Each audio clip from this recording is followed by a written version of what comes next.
I understand how badly people are struggling to pay gas prices that have reached well over $4 a gallon in many places.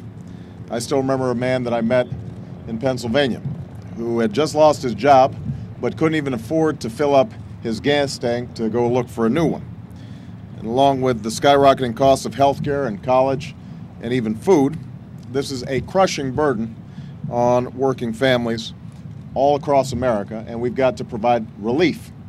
That's why I've proposed taxing the record multi-billion-dollar profits of oil companies and using some of that money to pay for a $1,000 middle-class tax cut that would go to 95% of all families and offset some of these rising costs in fuel. It's also why I've proposed a second fiscal stimulus package that would mail another round of rebate checks to the American people.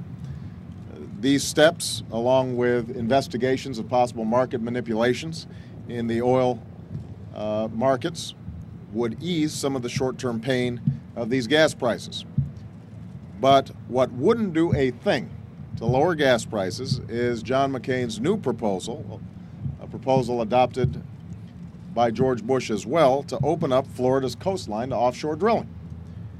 In what's become a bit of a regular occurrence in this campaign, Senator McCain once had a different position on offshore drilling, and it's clear why he did.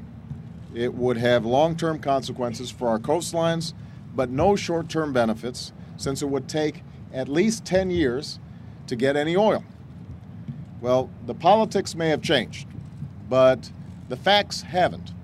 The accuracy of Senator McCain's original position has not changed. Offshore drilling would not lower gas prices today. It would not lower gas prices tomorrow. It would not lower gas prices this year. It would not lower gas prices 5 years from now. In fact, President Bush's own Energy Department says that we won't see a drop of oil from his own proposal until 2017.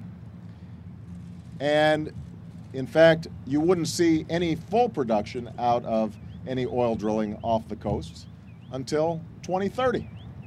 It will take a generation to reach full production. And even then, the effect of gas prices will be minimal at best. So let me just repeat.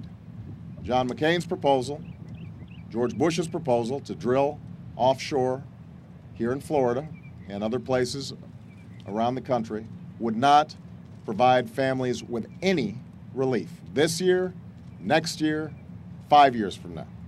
Now, believe me, if I thought there was any evidence at all that drilling could save people money who are struggling to fill up their gas tanks by this summer or this year or even the next few years, I would consider it. But it won't. And John McCain knows that. The fact is, Senator McCain's decision to team up with George Bush on offshore drilling violates the bipartisan consensus that we've had for decades that has protected Florida's pristine coastline from drilling. And just like Senator McCain's gas tax holiday gimmick, this is a proposal that would only worsen our addiction to oil and put off needed investments in clean, renewable energy. It's not the kind of change that the American people are looking for. They're looking for leadership that moves this country forward and actually offers real solutions to the serious challenges that we face. And that's why I've unveiled an aggressive and comprehensive energy policy that raises our fuel standards, invests $150 billion over the next 10 years in clean, affordable, renewable sources of energy, a policy that promotes realistic energy conservation. And when I'm president, I intend to keep in place the moratorium here in Florida and around the country and that prevents oil companies from drilling off Florida's coasts. That's how we can protect our coastline and still make the investments that will reduce our dependence on foreign oil and bring down gas prices for good. That may not poll well, and I understand that Senator McCain may have looked at the polls and said, you know, people might buy drilling or they might buy a gas tax holiday. My job is not to go with the polls. My job is to tell the American people the truth about what's going to work when it comes to our long-term energy future and how we can provide some short-term relief to families. That's what I intend to do as president as well. With that, let me open it up for questions. Senator, is there a threshold or a price threshold or another situation where you would consider drilling, offshore drilling? Well, keep in mind, first of all, that as has been suggested by some of the congressmen who represent coastal areas, we've already dedicated areas in the Gulf for drilling. Not all of those potential reserves have been tapped. But what I know, having spoken to experts in this field, is that we can't drill our way out of the problems that we're facing. We have about 3% of the world's proven reserves. We consume about 25% of the world's oil. China has seen a huge increase in their own consumption. The only reason that prices went down yesterday was because China decided that it was going to increase its gas prices by about 18%.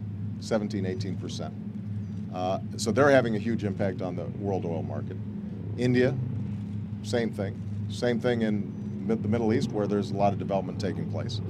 And so we can project where we're going in the future.